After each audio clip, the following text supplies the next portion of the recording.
If you like this podcast or the previous ones, please consider buying me a coffee at buymeacoffee.com/Frankie'sPod. It just goes to help fund the software and the hosting.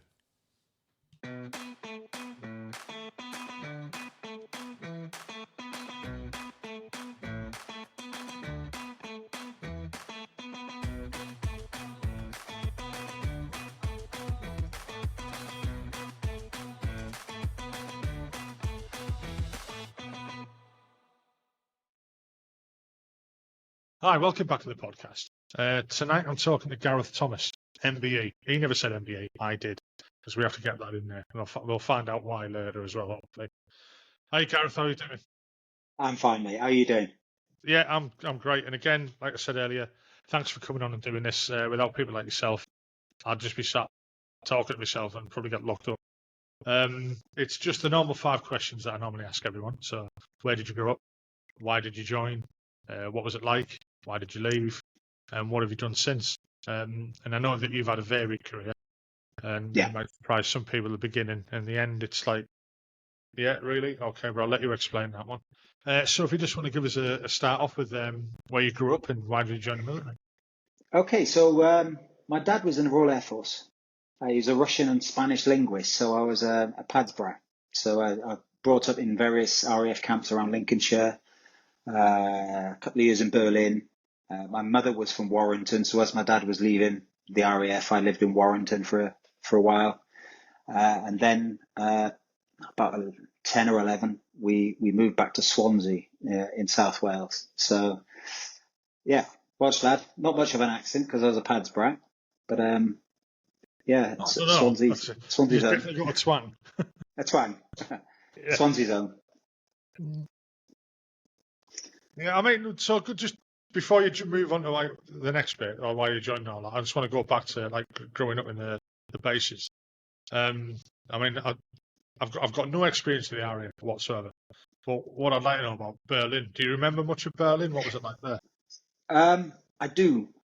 I got quite a good memory of it. I was 5, 6, 7 years old, something like that. I remember the Marie Quarter. I remember it was an old airfield, RAF Gatehouse. It was one of the main sort of transit, during World War II. So it was an old Luftwaffe station, and just outside of the Marie Quarter, over the road, was a big river called the Havel. And it wasn't far from Wannsee House, where the final solution and all of that was done. So I vividly remember that. I think my overriding memory was there was like a bar, a German style bar food place over the road, and we went there. My grandparents came over, and we went there, and it's a big row of older Germans all drinking loads and loads of beer. And I just remember the massive steins as a kid. And I can't remember why, but we left Grandad there. Now, my granddad was in World War II. He was a submariner and he was on motor torpedo boats. Wow. And I thought, well, why have we left Grandad there? And it turns out, I just remember it, we saw Grandad the following day. He was a bit grumpy. I never really seen him drunk. And that was like the Waffen-SS reunion. It was like the British Legion is their equivalent. And somehow he was there talking, and he spent 4 or 5 hours and rolled back blazing drunk. I don't imagine that. I mean, yeah, wow. It was a massive veteran sort of. They've got it, and they're very proud and stuff, and they welcomed him. Yeah. I spoke. My granddad's passed away now, but I remember speaking to him about it years ago, and he said they welcomed him with open arms, and he was there for ages. So yeah, I remember it was always something. It's a cool story, and I remember bits and bobs of Berlin, the actual city itself. But obviously, when I was there, the wall was still up. So, and I remember getting on a train as well from West Germany through East Germany and through the wall or whatever it was into West Berlin. But that's about it, really. I just remember seeing my dad in uniform and stuff as well. So your family left the military and you moved to Swansea. I mean, do you remember much? Yeah. And was it a big change? Did you find it easy? Did it affect you? Not really. I always remember I had 16 schools growing up, which is probably why I had such a successful education. But I just remember having 16 schools, and I remember we had a first house in Warrington, and it was a big deal to have our own house instead of married quarters. Yeah. It wasn't coal. It wasn't a coal fire, things like that.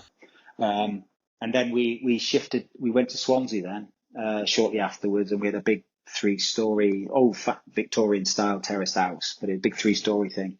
And I remember being so excited near the beach and stuff, and right next to the rugby ground in Swansea. So yeah, there wasn't much of a transition for me going for being a military kid, a pants brat, to being a full-on civvy. Unfortunately, quite soon afterwards, my parents got divorced anyway. So and I stayed with my dad in Swansea. So what led you to join the military then? I'm quite proud of it, actually. Sort of every generation of my family has been involved with the military. Past a great-great-granddad was in the Boer War and things like that. So I was always a military kid. I never really settled down at school because I had so many different schools, North Luffenham, Digby, Gattow, wherever I was living, is like Warrington, back down to Swansea.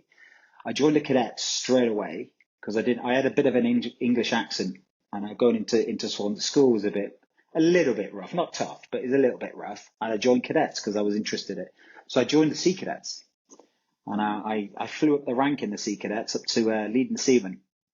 And I just really enjoyed it. And whenever a warship would come into Swansea, we'd always march down there and get a tour round and be sort of part of that experience with the Royal Navy at the time. So yeah, it was definitely the cadets. I did traitor once or twice. I went to Air Cadets for 6 months. I didn't like that. I didn't like the uniform.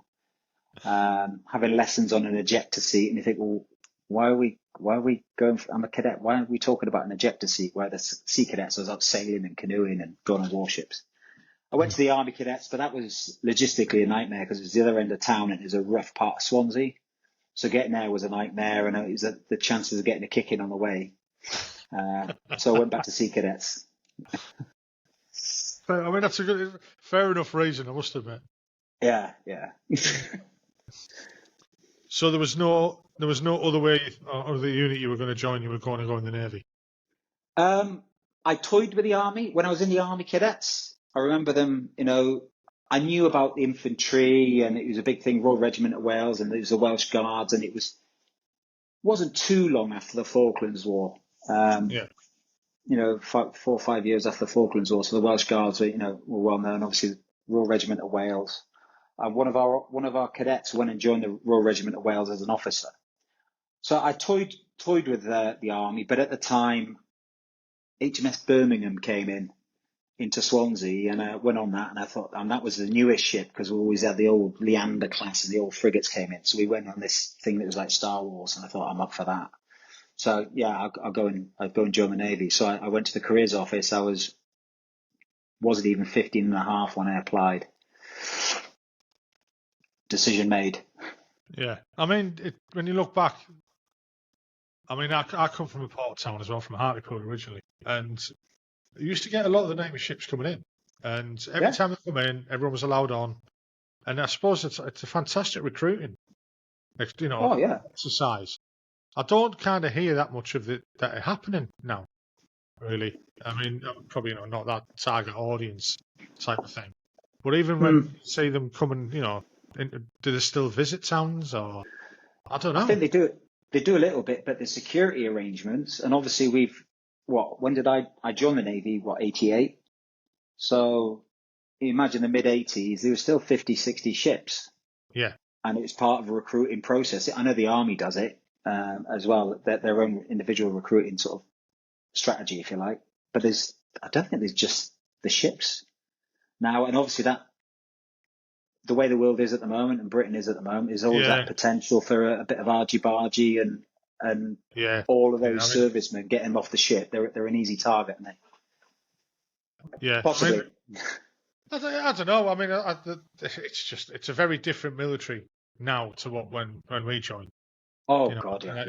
I joined 85. Very, very different. Very different. Right.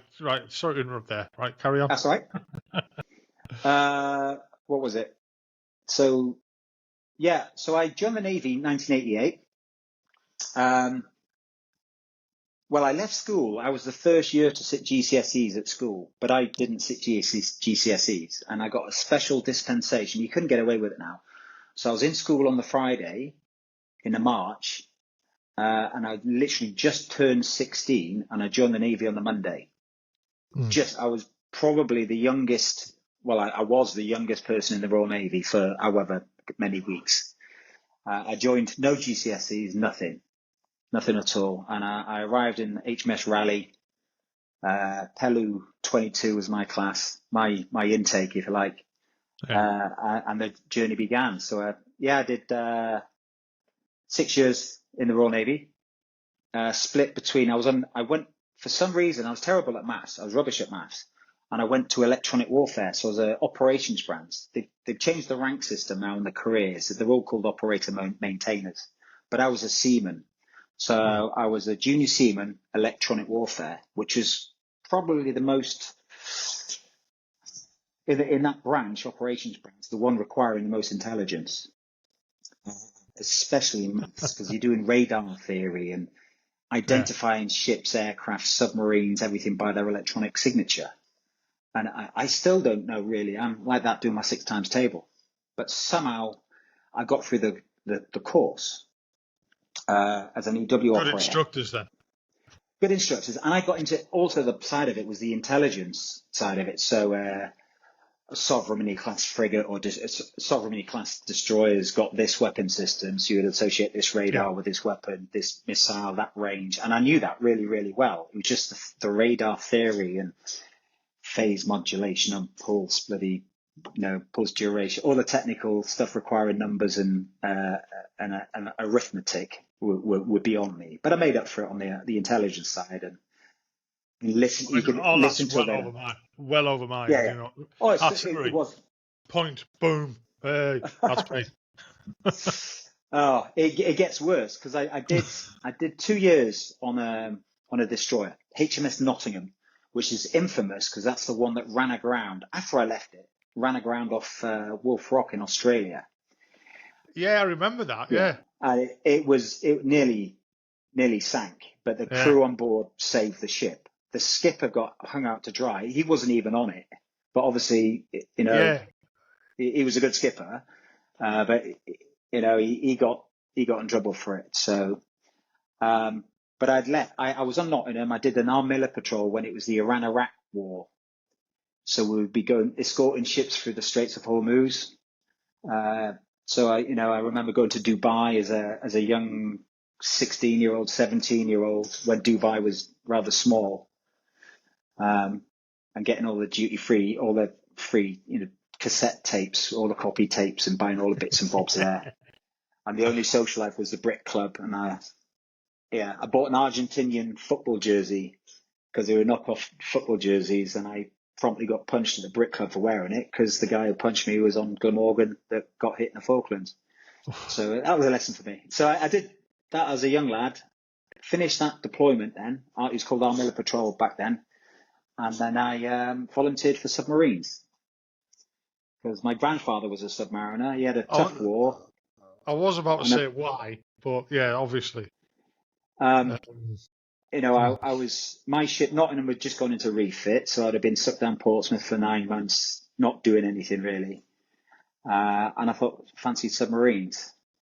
And volunteered for submarines, and I went to HMS Dolphin in Gosport as an able seaman, but I was also boxing at the time. So I was sort of bordering on the Navy boxing team. So I arrived at HMS Dolphin, boxing over at HMS Alton over in Portsmouth, and I'll be back in 2. And did my submarine sort of trade training and the escape tank. So I rebranched from electronic warfare to a trade called tactical systems. So if you imagine a war film and you got the skipper on a periscope, well, I'm around the other side of the periscope looking at about this, the stadiometric rangefinder and all of that, and doing ironically, the mathematics required to figure out how far away another ship is. So I'm oversimplifying it there, but listen, you can't get a range on a submarine. You don't know how far something is because of noise. You can assess it, but the sea conditions, the weather conditions, how noisy the ship is and things like that. So you wait for movement of your movement or the ship's movement to come up with various calculations to figure out how far away it is and what direction it's going and stuff like that. So for some reason, I ended up doing that. So the escape tank, I mean, I've heard stories about that. Yeah. I mean, the way we got told about it was you basically get stood in the bottom of a tank, they fill it full of water, and you fly up it. Is that real or? Yeah, basically, I think the one at Dolphin is now shut down at Gosport. It was 100 foot, so 30 meters, I think. Right. I'm just going back now. So you do 2 ascents from 9 meters. So you walk up some stairs and you go into like an air lock sort of thing. Then with no suit on, you're just in your swimming trunks and you get pushed out. You get held by an instructor, then empty your lungs, which doesn't seem natural because you feel like you should save your breath. But the whole point is if you go and blow out, you can only expel about 70% of the air in your lungs. You're still 30%. And because you're so deep, that 30, as you ascend, that 30% expands. So if you held your breath, in theory, your lungs would explode. So you do two at that. I think it was 9 meters. You do one at 18 meters, which is a bit more serious, but you're not in a suit. You got a belt on and you get clipped. I think you get clipped onto a jackstay, the metal line.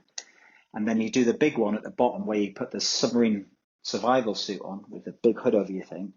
And there's an air pipe that goes down your arm and you plug that into this charging unit and it's a simulated submarine, escape tower like on a submarine. Right. You plug it in and it fills your suit up with air.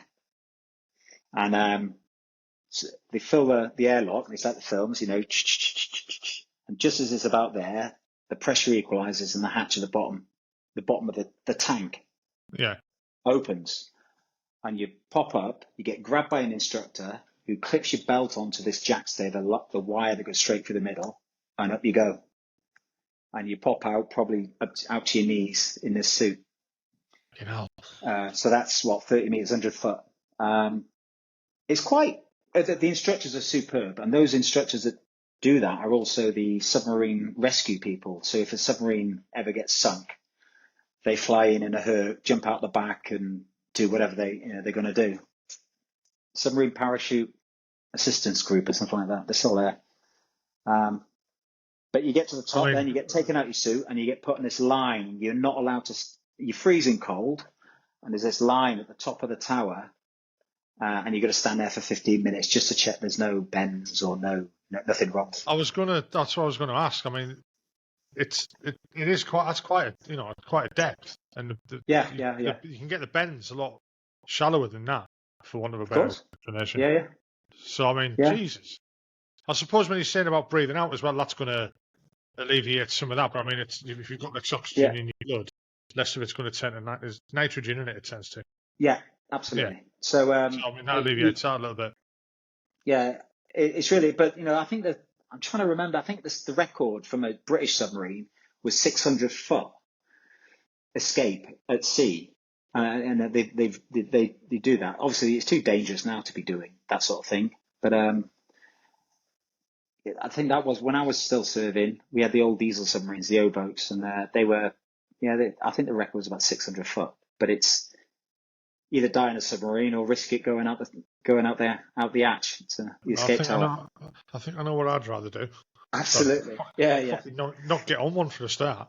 I mean, I can't imagine anything more scary than being stuck underwater.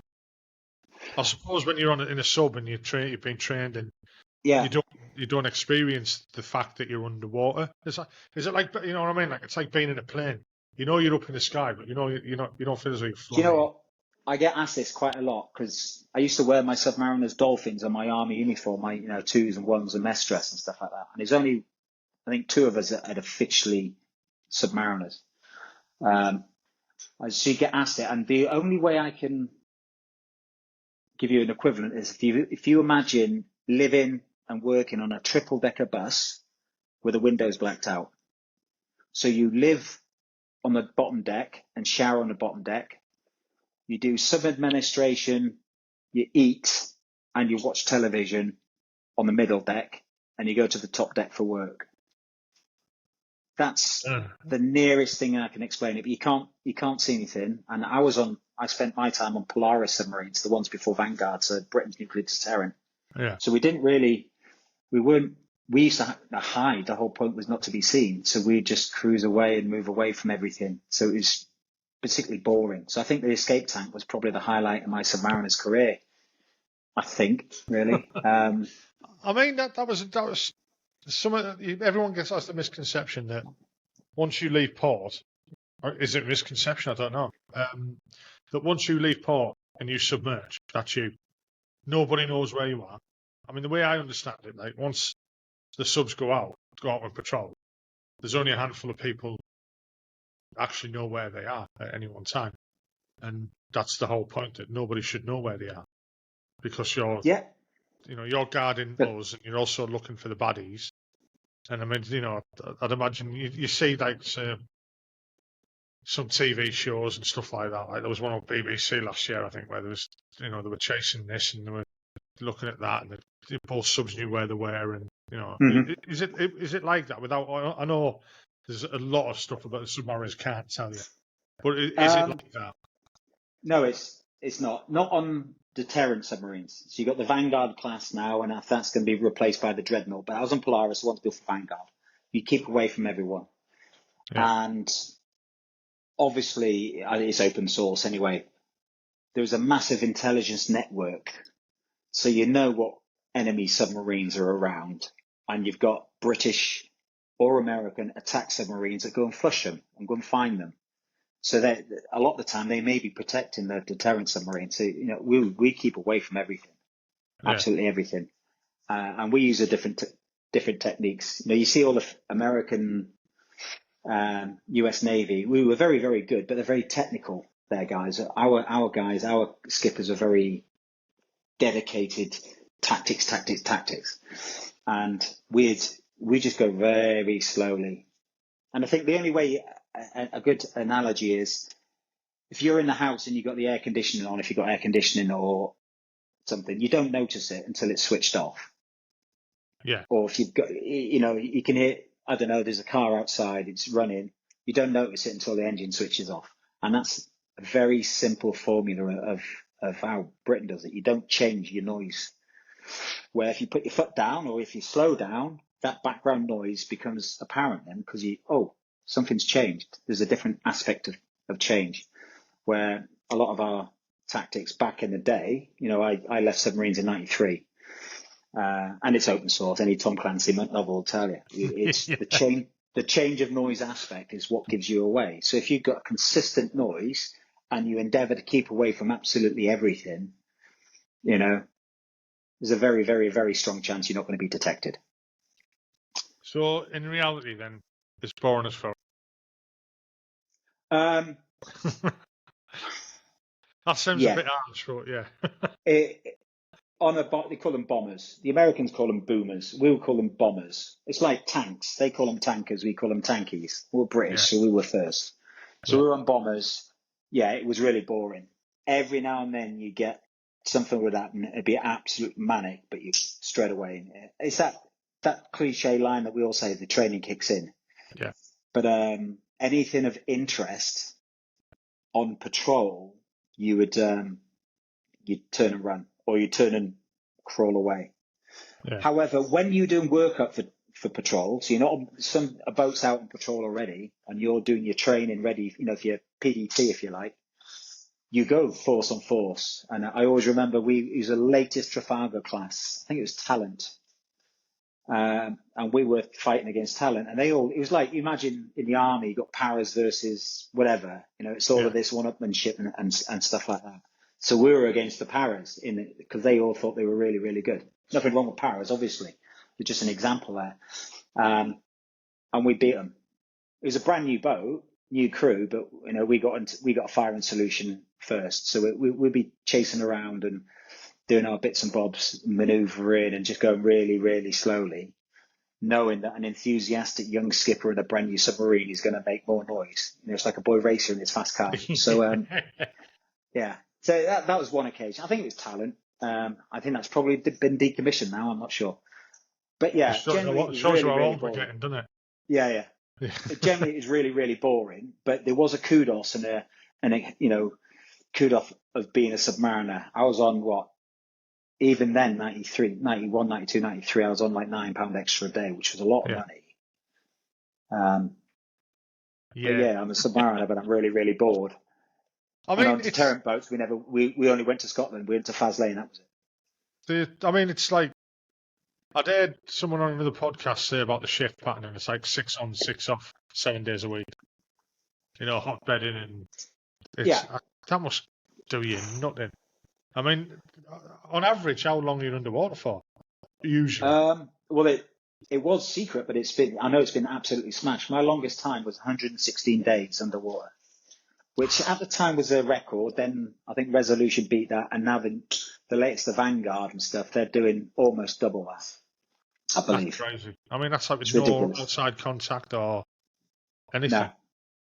Well, I put on loads of weight. My father didn't. When I came back off my first patrol, my father didn't recognise me. I put on loads of weight, pasty white skin. I'm not blessed in the Brad Pitt department anyway, and I just looked a right mess. And you just get and half your brain switches off. You imagine you're only ever focused to looking at no more than 3 or 4 meters in front of you for months. So it does take a while. Yeah. As soon as you surface and you're because I was operations branch, I was one of the sailors, if you like, not a mechanic or anything like that. I'd be up in the fin. It's conning tower, and if it's the fin, I'd be lookout. You get sunburnt straight away and stuff like that. And you stood there going, "Oh, people! Oh, really?" Yeah. And you go ashore. Then you're alongside for a couple of days before you can get leave, and you go ashore. You're absolute hand grenade. Yeah. Absolute hand grenade. As it's been proven on a few occasions. Yeah. Absolutely. So, what made you leave the Navy then? I'd done 6 years. 6 years. I was posted to Plymouth, or drafted as it was in the Royal Navy, to do an engineer's job. And I wasn't an engineer, so it was crew it's called the nuclear repair barge. It was a barge that would go alongside submarines that were in refit. Basically, all I did was chip the paint on this barge and check the ropes and stuff. Oh. So, and I was posted to that. I was getting divorced, and I thought I've had enough of this. And I was trying to get a draft to Plymouth on one of the T-boats, a Trafalgar class, and nothing was coming. And they're going to send me back up to Scotland onto the new Vanguard class submarines. So I thought that's it. So I got divorced and got out and checked up in Plymouth and Salcombe for about 18 months, 2 years. I mean, just going back to that about you were saying you went through a divorce. I mean, marriage in the army is not great. I imagine there's a lot. Marriage in the Navy is a lot tougher because she's away a lot longer, and especially like say on subs, no communication or anything like that. I mean, as I touched on before we started this, I lived in Gosport for a while. Yeah. And the flats, I lived in Rowney, Frobisher Close, I think, if I remember rightly. And we were the only army family in our block of flats. There was only there was six flats, like three on one side of the stairwell, 3 on the other. And we were in the top floor. We were the only army ones in that block. There was one Navy family below us, and the other 4 flats were temporary accommodation for when people, like on shore leave, could bring. I mean, I couldn't get my head round it, really, with being in the army at the time. That all of a sudden there'd be someone in the flat, and you're going, "Oh, someone's moved in, knock on a door." And it turns out they're just there temporary, and it's his girlfriend. And I'm like, "What do you mean it's your girlfriend?" "Yeah, no, we're allowed to rent them for 3 or 4 months, and because we're on shore leave, we're allowed to check up with your girlfriend." And I couldn't get away with that. I was like, "That's not right. No. You tried that in the army? Excuse me, I can have a quarter for 6 months." Like, fuck off. It was like, it was a bit crazy, but even talking to a couple of guys down in Gosport and they said the divorce rate in the Navy has got to be one of the highest. And I can imagine it, but it is because of the amount of time that people spend away.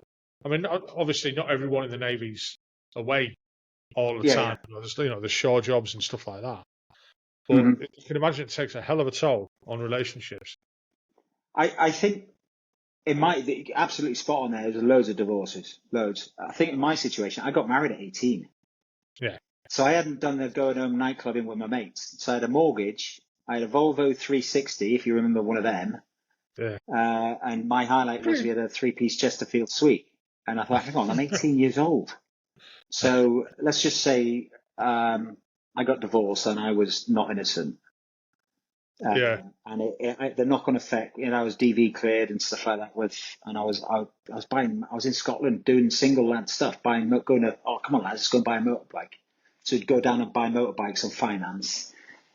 That was a bad idea. Then we went to Toys R Us and we bought the most ridiculous scale electrics and stuff. I was acting like an 18-year-old, but I also had a mortgage, a wife, and a Volvo car at home. So, we got divorced.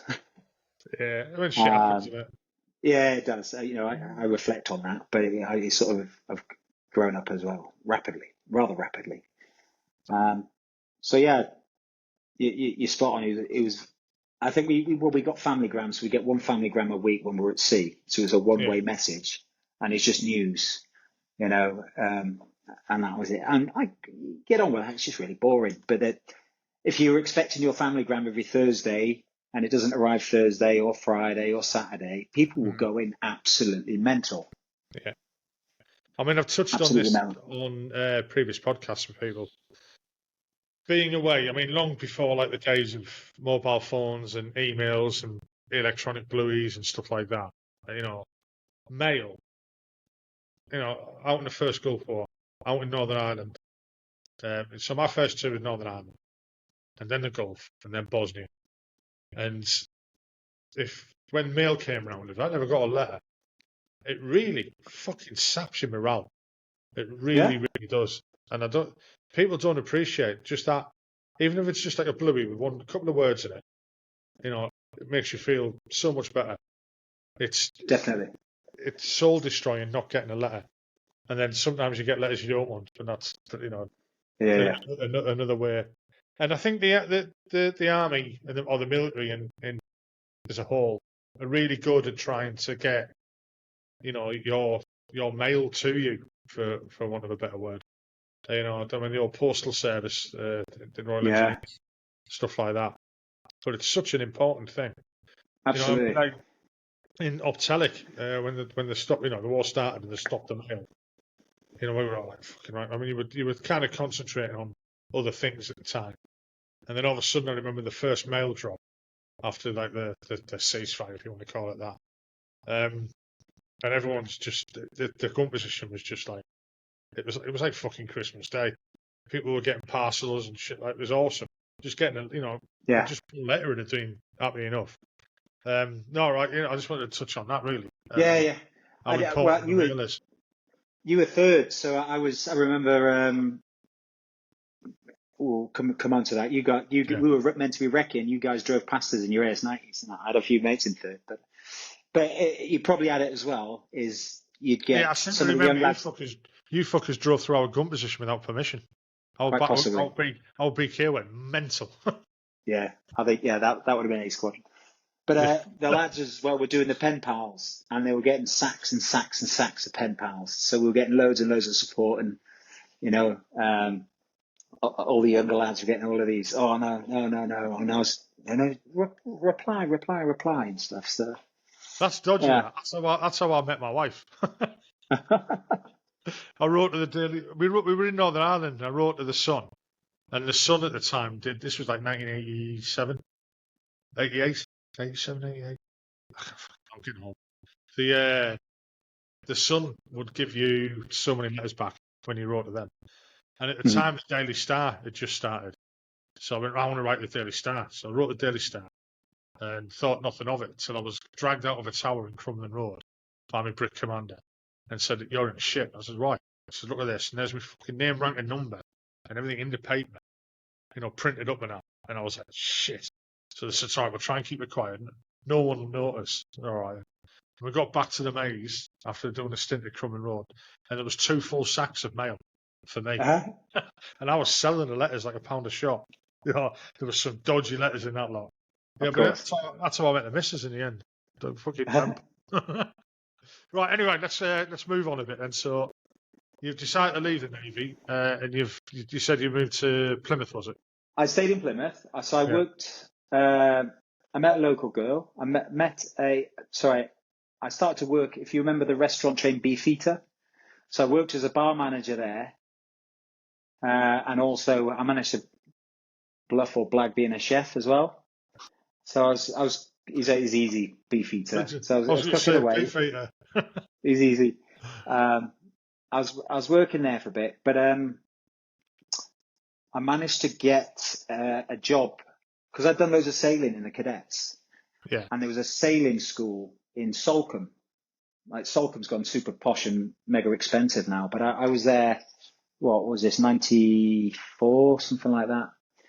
And they had a residential sailing school, and I thought, yeah, I can go and teach. They said, we haven't got any sailing jobs at the moment, but we need a chef. So I managed to start off there for 2 or 3 months. It was an old converted Mersey ferry with all the pontoons next door to it. So I was chefing on there, live on board, and I was on like 60 quid a week. And I loved it. I was, all cooking all the food and stuff. I could use all the boats that I wanted. Then they needed 2 instructors. Most of the instructors were students, so they had to go back or whatever. And I managed to, can I do it? And I got my instructor ticket. So I spent a summer there as a sailing instructor. It was a drop in pay, but it was wonderful. But whilst I was in Salcombe, he was an old London gangster, proper London gangster. We're talking crazy era. Yeah. That decided to, I'm not going to say run away. He wanted a peaceful life, so he moved to Salcombe, and he was an old boxer. And I was playing rugby at Salcombe Rugby Club, and he started boxing training. So I used to box and whatever, boxed with him, and ended up going to Plymouth. So I was in Plymouth, had a go with he's a pro manager, and I signed up professional. So I decided to go as a professional boxer. So I was living in Salcombe as a sailing instructor / chef, started the boxing, and then I joined the retained fire service, on a pager. So I sacked off the sailing bit because the winter, is non-existent, and I was living in Salcombe as a not very good professional boxer. More about that in a minute. And I was working doors. So I was a doorman in Brixham, Torquay, a little bit in Plymouth, sort of bouncing then, playing rugby and a retained fireman. So I got by and I enjoyed it, but I was a bit of a knob because I was, I'm a professional boxer. Yeah. I was quite fit and strong, and I was doing the fire brigade stuff. And yeah, hang on, I can't live like this because I wasn't a bad person or getting, I'm not saying I'm some thug or whatever, but I didn't like how I was turning out. I was turning into be a bit of a dickhead, getting into scraps. It could have gone down the wrong route yeah. there as well. Yeah. And there was a rerun of Soldiers. I was living in Diggs, or a shared house. It was a landlady, 3 rooms, and I remember watching the sort of communal living room. Soldier was on. Oh, I could do that. So I went to the careers office in Plymouth. I think it was light infantry recruiting guy. I always remember because he got blown up on a bus with the light infantry in Northern Ireland in the mid 80s. I think unfortunately 8 lads were killed or whatever. And he was chatting away, and I was, will I get in? And my last professional fight was in Plymouth, and I give the recruiting team tickets because you're a boxer. Oh, yeah, whatever. Of course you're a boxer. So I give them tickets for the night. So they turned up to watch me. I lost my last bout, and I realised, it's great having a good chin, and I was never stopped on the floor. I was always on the bottom of the ring. I was always stood up, but I learned the hard way boxing, and perforated eardrums, dislocated thumb, bust nose, boxed some good lads. That one of them, a guy Dominic Negus, you go on Danny Dyer's Hardest Men, and you got Dominic Negus. That was my pro debut on Sky TV. He's a hard bloke, and we're mates now, and he's doing the bare knuckle and stuff. What are you doing, Dominic? You're 50 odd. So I thought, that's it. I'm going to join the army. So initially, I was going to sort of go with the Welsh Guards. They were trying to sway me to the Irish Guards for some reason, and I thought Welsh Guards, and I lost my last bout. I can't live here, so I went home to Swansea. I went to stay in Swansea and transferred my army application to the Swansea Careers Office.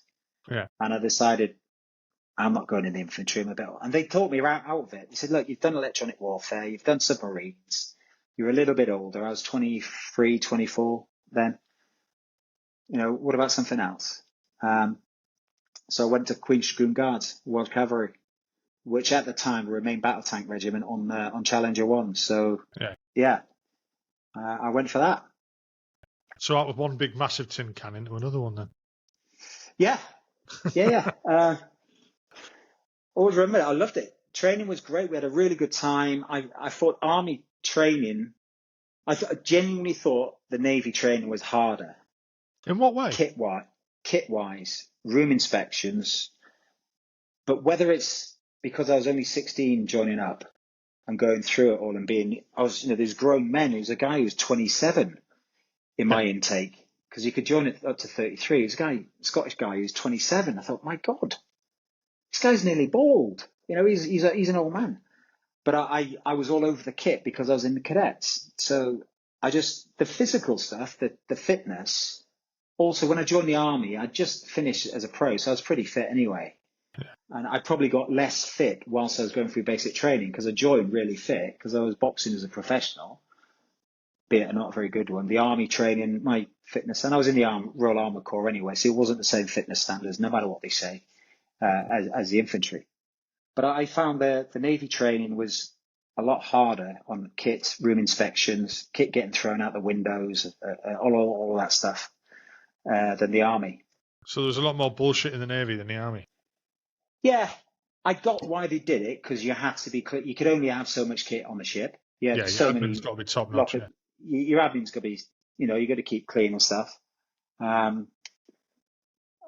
just remember whether I had an easier time because I'd basically left as a acting full screw, if you like, as a leading seaman. I left the Navy as a acting leading seaman, so almost a full screw. So my section corporal was probably a year older than me.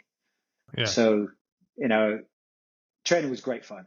I loved the Army training; it's great. And when I went to Bovington on tanks, that was hilarious. I thought we're getting paid for this. This is great fun. Great, driving a tank. It was a Challenger training tank, so there's no turret on it. It's just like a canopy thing. That was great fun. So I did a Challenger 1 main battle tank driver in Bovington before joining my regiment in Germany. So that would, I'm kind of jealous.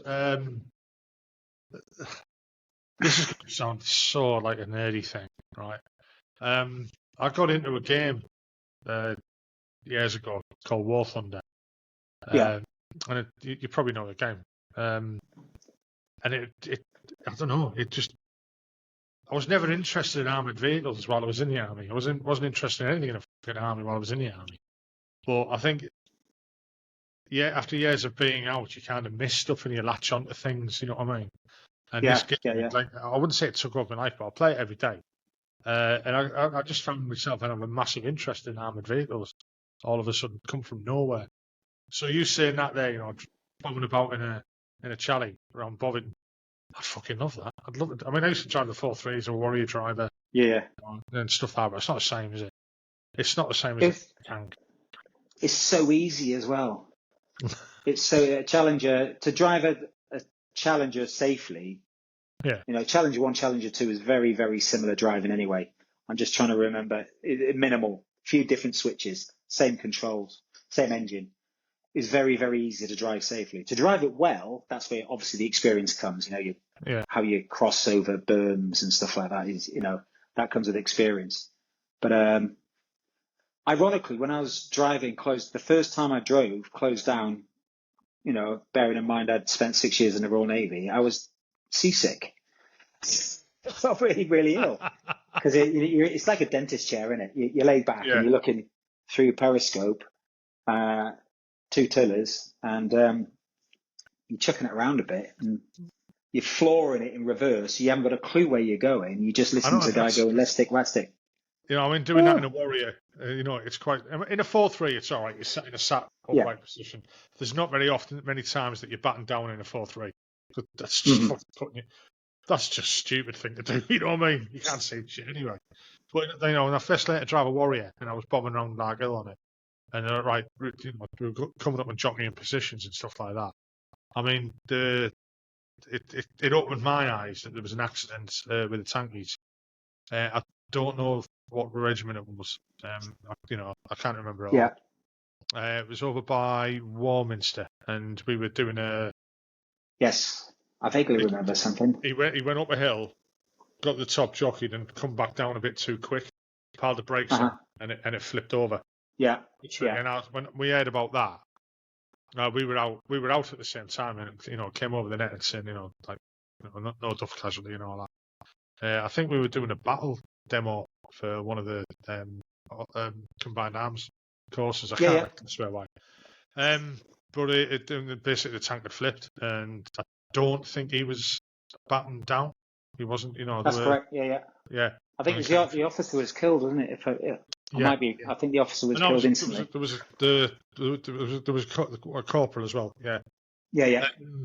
But I mean, that made me think, Jesus Christ, that's a main battle tank. He must have been going at some rate of knots to pile the brakes on and flipping, for it to go over. But then, I wouldn't compare driving a Chariot to driving a Warrior, because they're very different vehicles, different weightages and stuff like that. But the first time that I ever had to do a jockeying up a hill and reverse back down at speed and then pile the brakes, I was fucking bricking it. Because, it's quite a scary thing. The more you do it, as anything else, the more you do it, the more blasé you get with it, and it's quite easy. You start, around, And I found the Warrior easier to drive than a 4.3, and a 4.3 is piece of piss to drive. Death trap. Yeah, but I loved them. I loved 4.32s. Yeah. I absolutely loved them. Get past 25 mile an hour and you're shitting yourself. You feel as though you're doing 70, 80 mile an hour. And sometimes you get a bit of a tiller fade and you pull it and it's not turning, and there's a corner coming up. You're just like, shit, here we go. They're all vehicles. But I like my time on 4.3s. I like my time on Warriors. But I don't think I'd like the. I wouldn't think I'd put about in the tank, but I think obviously you're in third. I know third were down at was it the metal factory? So we were in Kosovo, and we used to take a tank up to Gate 3, which is right on the Kosovo-Serbia border. I never went to Kosovo with them.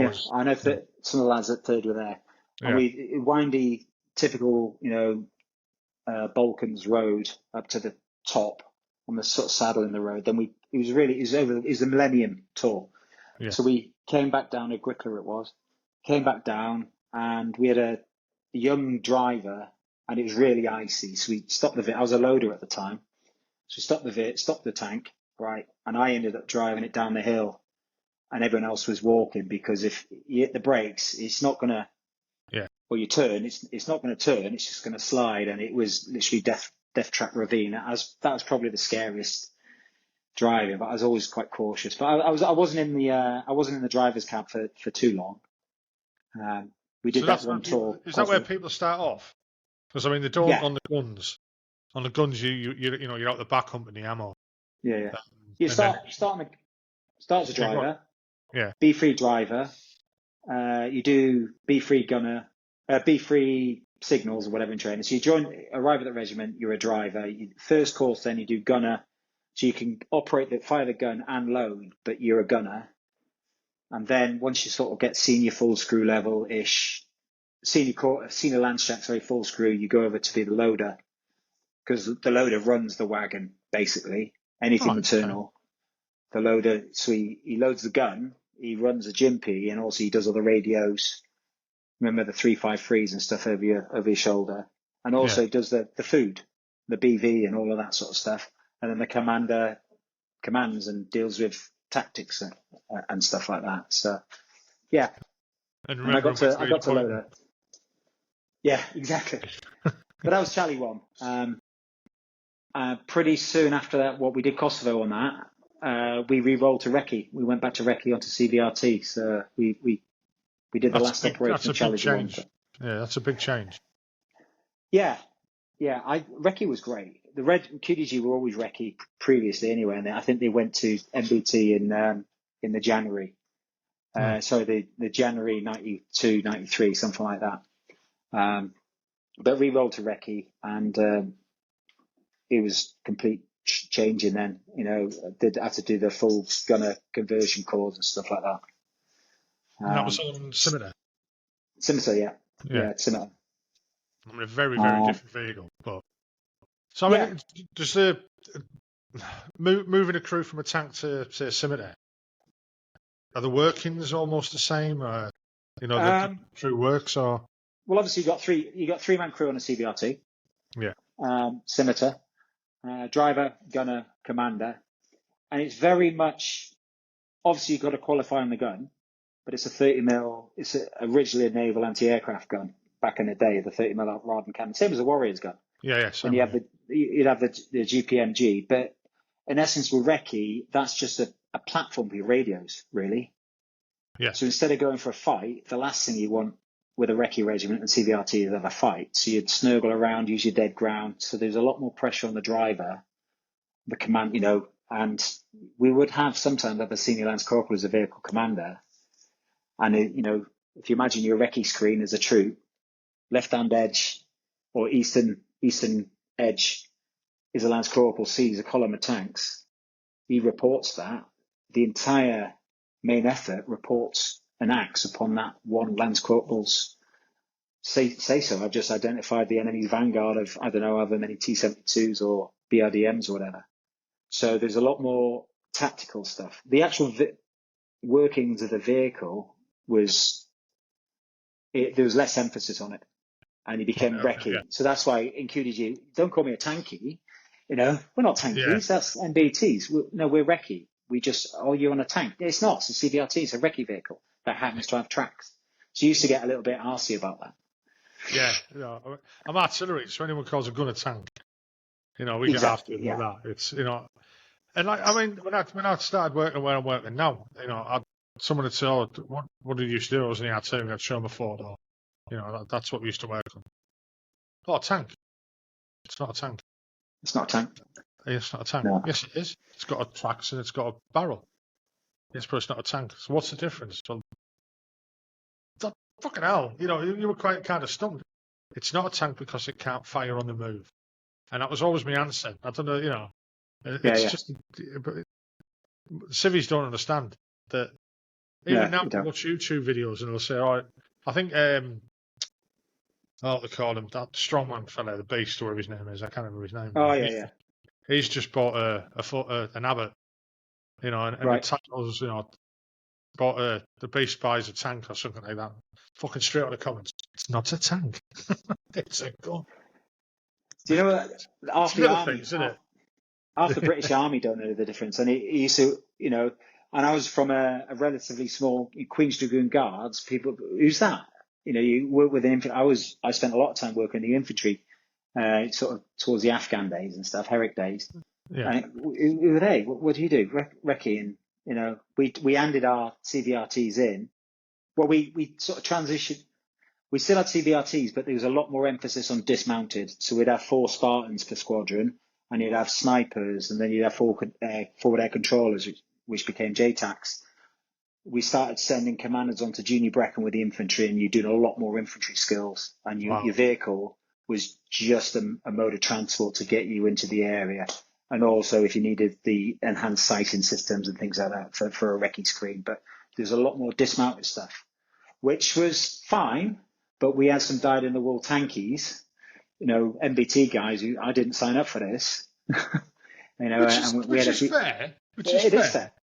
Yeah. No. So a lot of them transferred over, but we also got a lot of guys joining us from various other units because they, young fit lads. Just because you're a tanky doesn't mean to say you're a PT biff or whatever. So there's quite a bit of transition as the army sort of developed and that recce sort of role developed, especially as sort of Telek started to kick off and Herrick and things like that. So the job's got a bit more Gucci, if you like. Yeah, I mean, I'd never give that any thought, really. I mean, I didn't really, the only time I got anything to do with the battle group, I got moved on to the fire planning cell, which is a battle group headquarters. Yeah.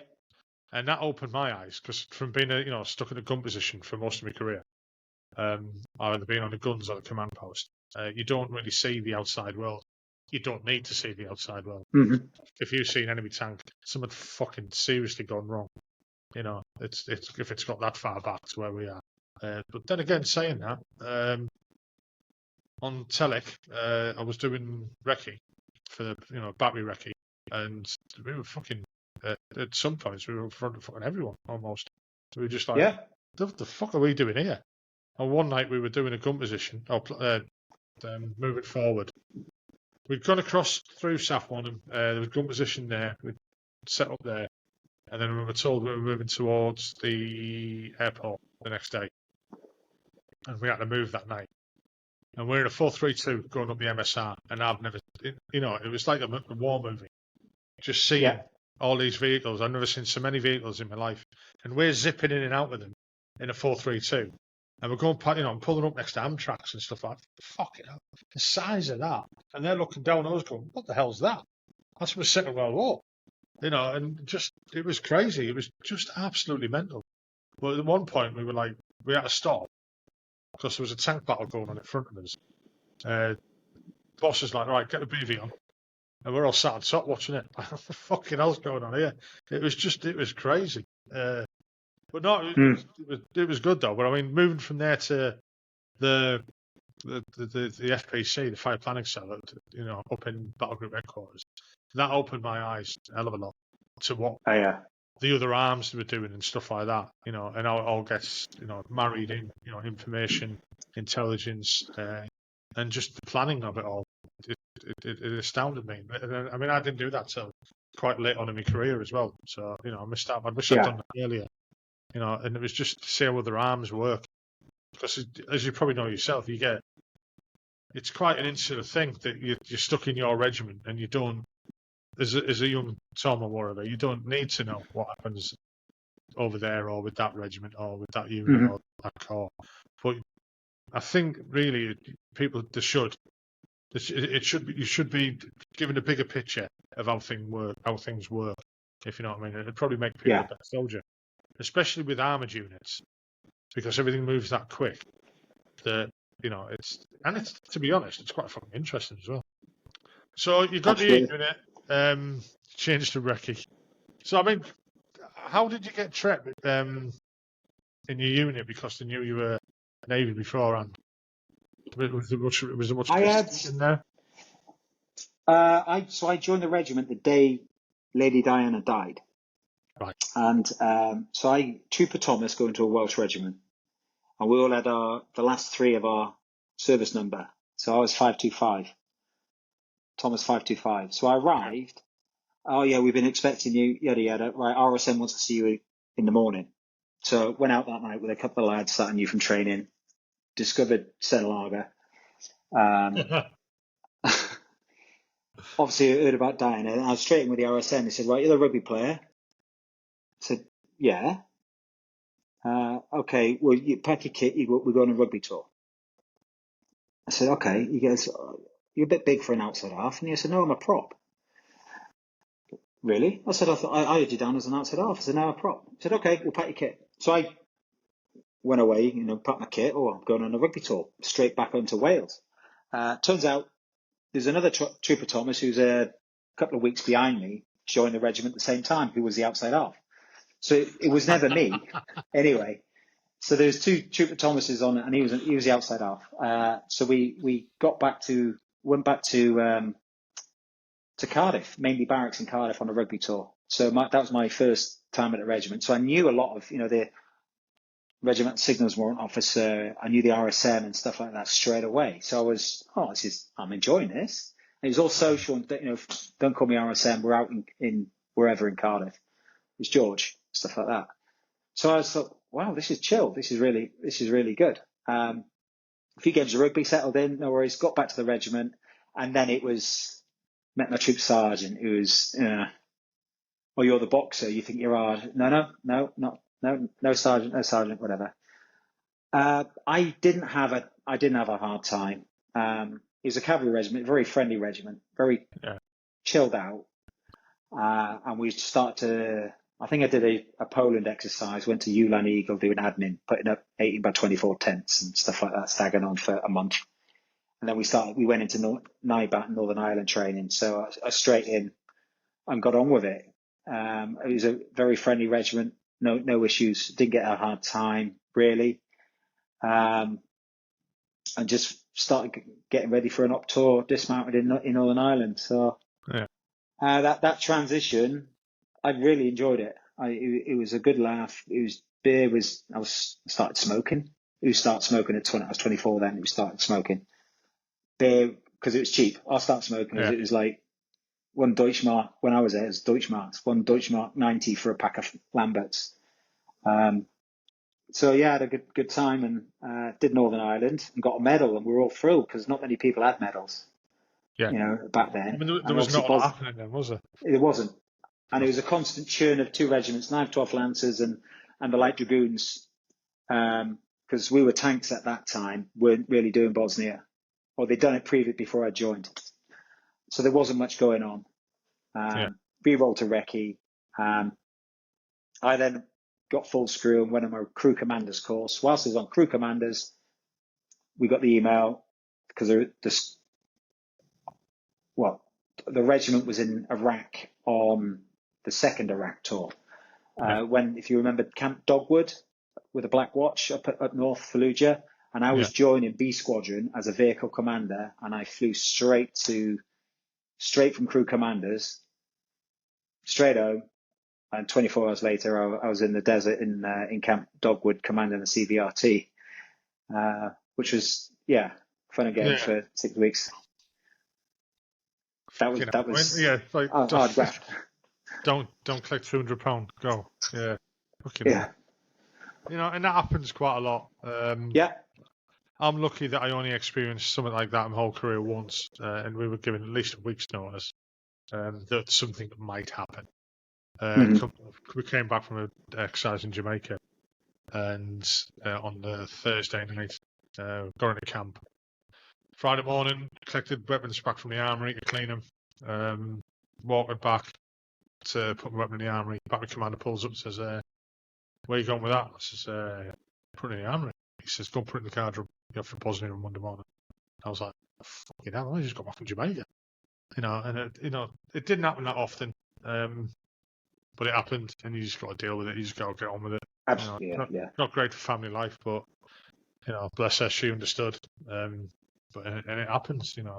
I've known guys, I've spoken to guys, especially in the 70s, who were literally coming back from emergency tours of Ireland, getting off the plane, went into walk, you know, into departures, and then being told we can turn around and get on that other one, going back. You know, they were literally getting off a plane and getting on another one and going back to Ireland because they were needed back there. I mean, they were only doing the emergency tours then for like 3 months. Some of them were short. You know, they were just going into backfill or to do certain ops and stuff like that. But literally, you know, imagine fucking morale there. That'd be terrible. You know, you think you're going home. No, turn around, you're fucking off again. That'd be terrible. So what was Iraq like for you? So I did the invasion. So we were part of Free Commander Brigade. It was funny because they'd never worked with us. I got a lot of happy memories of Free Commander Brigade and the Royal Marines and stuff like that.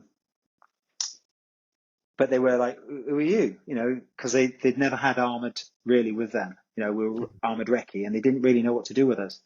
So we ended up on a beach and they put us on a hovercraft and half of the squadron went out to a US Navy ship, the USS Rushmore. And we spent 2 days on that ship waiting for the invasion because we were going to assault the beach basically via this hovercraft. So we were kicking around this big ship, getting our DOS bags washed twice a day because we could, showering. The other half of the squadron were on the beach getting scudded and scud alarms and putting NBC kit on and stuff like that. So we did the invasion. And that was, I just remember hundreds of Iraqis smiling, throwing flowers, and they were throwing boxes of Marlboro Lights, 200 Marlboro Lights at us. Then we stopped at VCP, or we stopped watching. I always remember it was a zoo, or the remains of a zoo. There's no animals in there, and I had to shoot the lights the streetlights out because there was still, was it Fedayeen in the bath, Fedayeen in the bath party. And I remember some guy running out all dressed in black, and the crowd went and beat the living, killed him.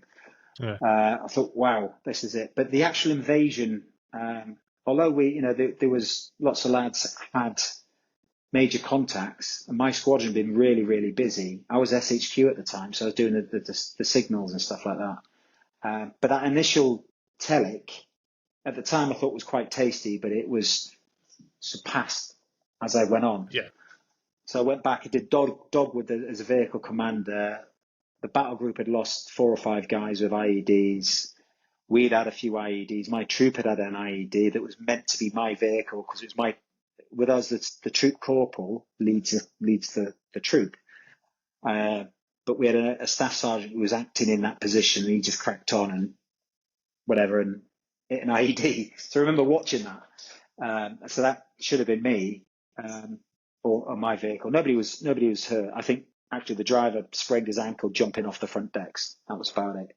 But that was quite a tasty tour. And, it was when, if you remember, Ken Bigley was the first civilian to be, So that was around there. And you could see the hatred because all of the Iraqis around there despised us because they were more the Sunnis and they were pro-Saddam and hated us and stuff like that. So that was quite tasty. And then we went back then on, I think it was Telic 8. We lost 2 of our guys. We lost an officer and his driver, a Lansjack, Faz and Tom Milden, on that deployment. If you remember EFPs, the explosive fired projectile and stuff, and this is it, So we lost a couple of guys on that tour. I think they were in a snatch, I can't remember. But it was very much 5 and 20s, checking for IDs, no major contacts. We had a few. We were in Al Mathana right out in the west, and they got tasty a few times. But by my last tour, I was doing a forward air controller piece, so I was a bit of a specialist. So I was, speaking to aircraft and ISR and bits and bobs all the time. So and Afghan was kicking off, so we were getting all the Afghan war stories, and we were doing telex. So yeah, Telic 8 was So I did the 3 Iraqs. They were all very different, but it got very serious on the last one because you weren't fighting you didn't know what you were fighting. It was just an ID, I mean, it's like I've said on previous podcasts and to many people since then. It was weird, We moved into Basra, and everyone loved you. Everyone was like you're saying, throwing flowers, throwing chocolates and stuff like that. They couldn't fucking do enough for you. And then one morning it seemed to change. It's just like, and it wasn't like going in, like say if you called the invasion Telic 1, and Telic 2 was quite naughty for a lot of people as well. It started to change before we left there. And we left, we didn't do 6 months. The war fighting guys, you're supposed to get them out. You're not supposed to leave them doing peacekeeping, if you want to call that. Because your mindset's not set for that. But we noticed a change there already. Things weren't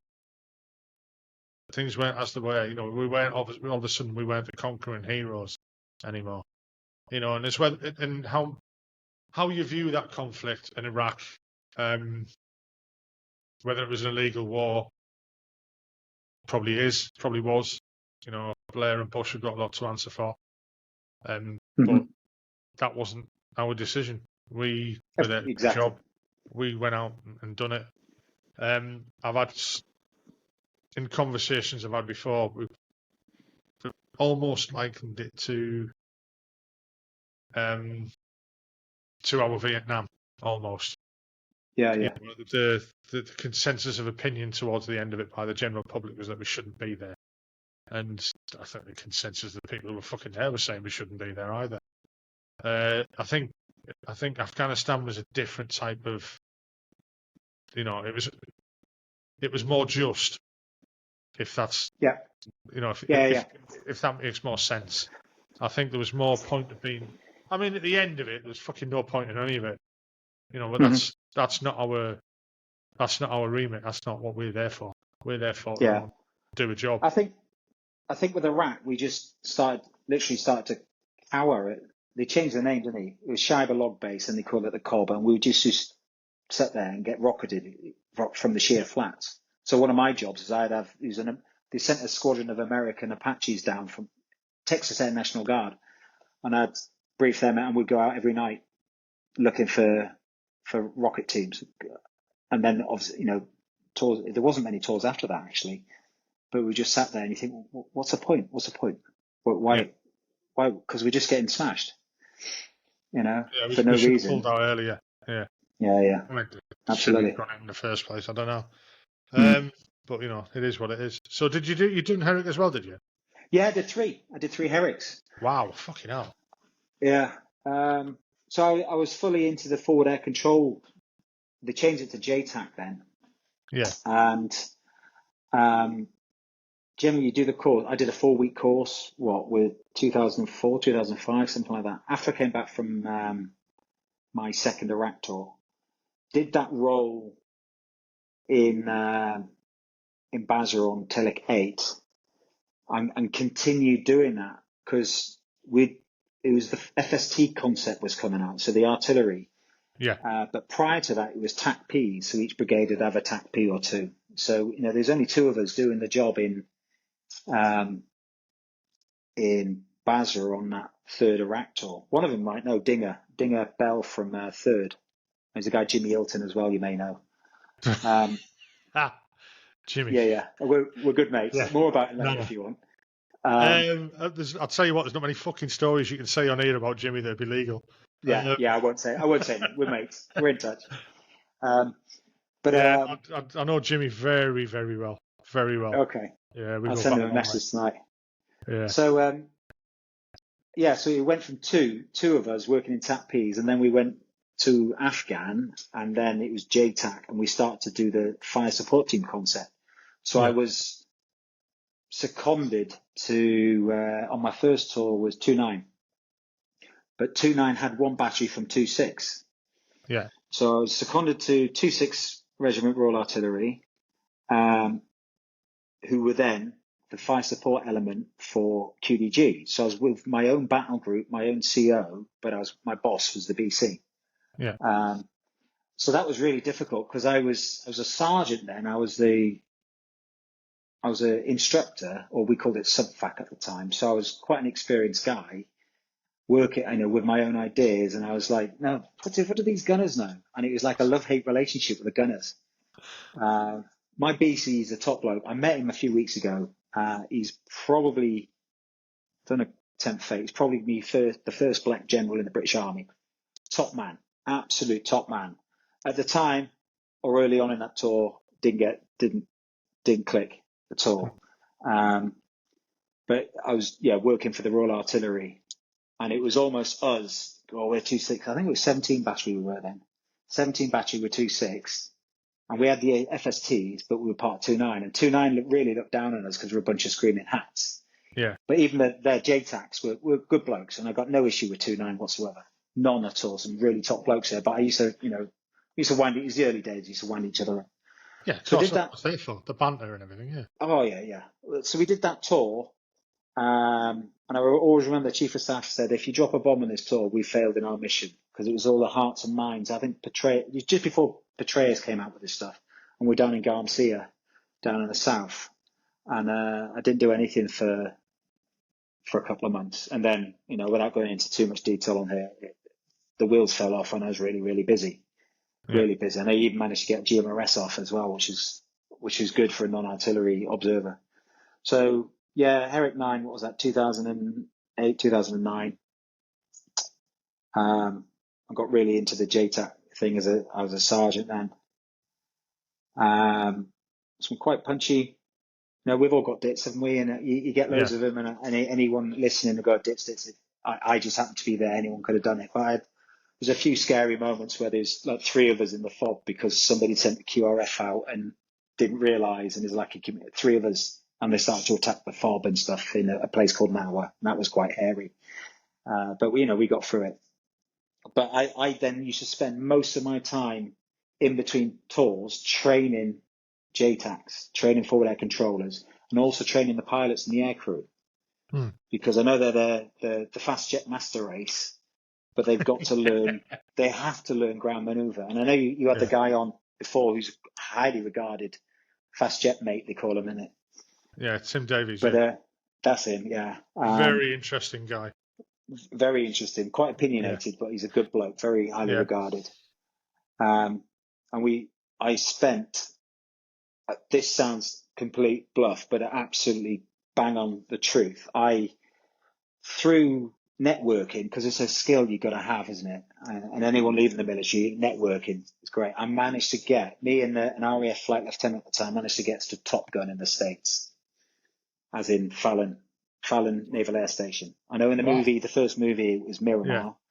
We went to Top Gun because I said, well, most of our jets that support us on Herrick are from the US Navy carrier, because the closest place, because it's all fuel, isn't it, on aircraft, jets? Yeah. The closest place to the carrier would be Helmand, because they fly over something called the Broadway, which was over Pakistan, and they'd arrive in Helmand. So we'd get Hornets. So I just said, well, why don't we train with the guys that are going to fly with us then? And that's a good idea. So I ended up doing seven Top Gun classes, and all the training in between when the US Navy were doing their training before they deploy. So I'm Sub Thomas, call sign, whatever. Because, I issued all my guys in 20 Brigade. That's your call sign. We'll change it to your operational, but the number will stay the same. So your call sign's your reputation. So we train with the pilots that would be dropping bombs for us, or not dropping bombs, train operations for the next tour. And many of those pilots, it just worked out. My 3 tours with the same 4 squadrons from the US Navy. So I knew a lot of them and trained and met most of them in the States prior. So you've got that rapport with them. Yeah. Fucking hell. Yeah. I tell our guys, right, put you in 2s. You're going to be attached to this squadron. Each one of you, in pairs, you need to buy a bottle of single malt. Well, what's that? Young lads, don't know what. Just get a single malt. It's gold dust. So we go over to the States, 15 bottles of varieties of single malt, and we'll present it to the squadron CO, present it to the 2 IC of Top Gun, all of these guys. And they'd remember us. We'd constantly get phone calls. And in one morning, my guys, 4 of us, dropped more bombs than the entire Royal Air Force had in training in 2 years. We did it in 4 hours. Boom, boom, boom, boom. Okay, and that's not big time. That was because we were there. But what happened is the US Navy were getting extra flying hours, extra fuel, extra bombs to train with coalition through some whatever, because we were the guys, and ultimately would save them a lot of pain and heartache downrange. So, and just one on the Top Gun, the 2 movies, they are the most rigid, polar opposite to that movie you could possibly think. Absolutely rigid. You're not allowed to mention the movie. If you mention the movie or any phrase of the movie, it's an instant $5 fine. They'd work 9 days a week. That's their course, and they'd do 2 weeks of close air support, and they'd be working with us. And it was a fantastic experience. Really, really good. So nobody putting up the runway on a motorbike with a leather jacket on there? No. we could get away with referencing it. And you got in the first movie, you got Charlie, the chick. Well, I've met the real Charlie. Her name was Robin, and she's a statistician, and a completely lovely lady. She was like a farm girl, rosy cheeks, out in the sun all the time. Lovely girl. But just chatting with her name, Robin, I think her name was. But yeah, and I've got former COs of Top Gun and stuff, or sort of Facebook muckers and stuff like that, and they've gone up through the ranks. And many of the pilots or aviators that supported me in Herrick, or me and my guys or whatever, our brigade, are now COs or even surpassed, pushing on for Admiral now, when they were sort of Lieutenant Junior or Lieutenant Junior grade or Lieutenant back on Herrick. Herrick 9. Yeah. Wow. So that was my life. I did 15 years. I did the recce stuff, but I stayed at QDG, but I was always seconded to RAF, to Royal Artillery for tours, and be training the brigade JTACs and forward air controllers for 15 years. The way I understand it now, I only see like snippets of it, like on Facebook and stuff like that. Of what they let you know, and you've got like the JTAC teams that are actually on camp at Albemarle, they're actually stationed with, there's RAF there, Yeah. there's Yeah. Dragoon guards there, and a part of the regiment. Obviously, Yeah. they're doing a tour with them, and the artillery's changed so much from what I recognise it as, and it was, I think, with the start of GMLRS and Herrick, and Yeah. the people like yourself and the people like Jimmy, I mean, Jimmy loved Afghan. He, Oh yeah. he never wanted to leave the place, type of thing. Yeah. I'm hoping I've been trying to get him on here since the day I started it. You couldn't talk it because it all of his bits would be illegal. Yes, I know. Yeah. I'll tell you a few things after we finish. Okay, no worries. Yeah, I know. uh, I know. You mentioned my name. We did a tour together. We did a targeting tour, our middle tour. Obviously, we Yeah. don't say too much about targeting, but we were like chalk and cheese. He did one thing his way, purely Jimmy, and I was completely opposite. We got on like a house on fire. But he'd left the artillery, and he was an RAF regiment officer there. Yeah, And that blew my mind. He rocked up at Albemarle while I was there. I went outside for a smoke, got back in the office, and Jimmy sat there in front of my desk. I was like, "What the fuck are you doing here?" And he was UOTC in Newcastle. I think he pissed someone off in the regiment, and he ended up getting that posting before he left. And he was telling me that he was, I'm joining the RAF, and I bumped into him about a year ago. He came up this way to see someone. We ended up having a night around this guy's house, discussing many things that used to happen and stuff like that. And it's weird how shit works out. I mean, I didn't know none of this about you. That's just bizarre. Like the 3 degrees of separation type of thing. I've followed you on TikTok and asked you to come on here, and I didn't know nothing about your military career or anything like that. And to know that we know the same people is a bit mind blowing. Anyway, right, so let's move on a little bit from there then. Yeah, absolutely. So you're coming up to the end of your time in the army then? Yeah, I did 3 Herricks. I Which managed to get. Yeah, I did the last tour of Herrick. Herrick 15. Did that. It was one of the close down and stuff like that. It was quite frustrating because those, as you mentioned, I'm briefly on it. All of those fobs that we were on previous Herricks were full of Taliban now, and they were getting literally closer and closer and closer. But out we came. And my job at the time, we were looking after the brigade advisors, which is the omelette, looking after the Afghan army, and they didn't know we were leaving. But it was always in the plan, and so we did that. And whilst I was there, I was posted to RAF Leman, which is the JFACSU, the Joint Forward Air Control Training Standards Unit. I was there as a WO2, ended up as chief instructor. So I was there for about a year or two, just under 2 years.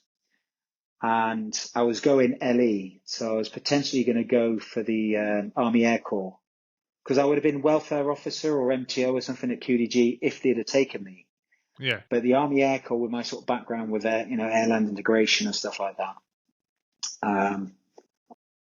and a few other things that went in my favour, I was looking at going into the Army Air Corps as an LE, because their ops officers were all ground, non-flying officers. Yeah. And I thought, that would have been it.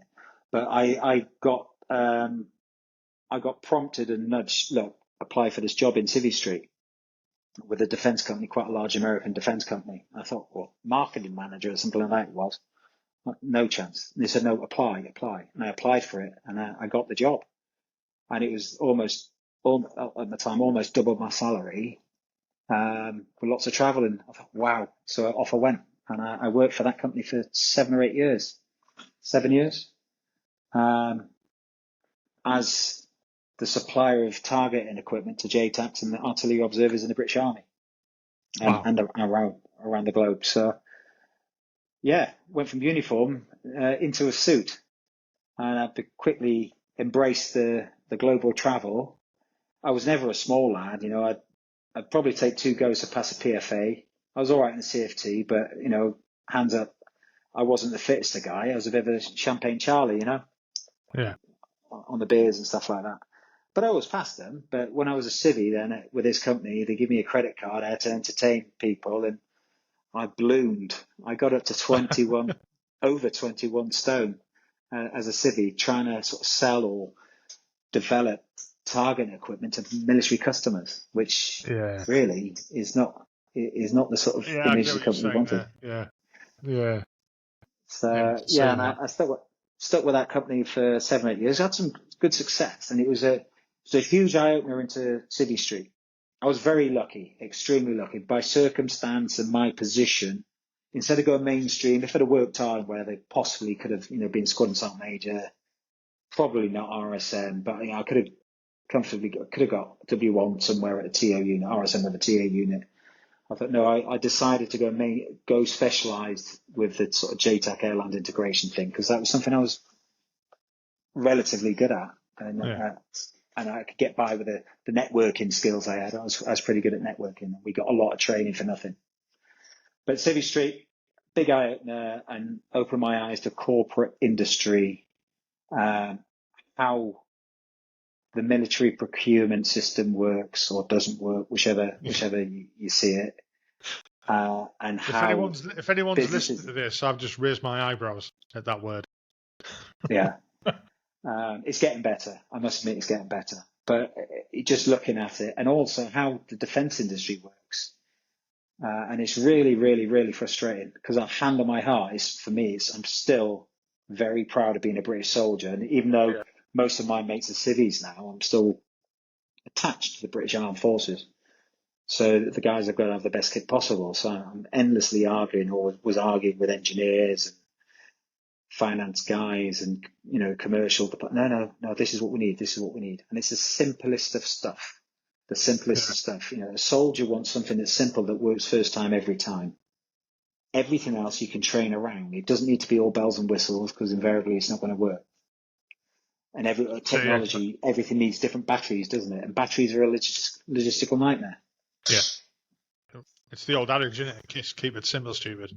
Keep it simple, stupid. So Yeah. So I mean, yeah, yeah. you said you were lucky moving into that. I mean, did you find it hard, like transitioning from military to civilian?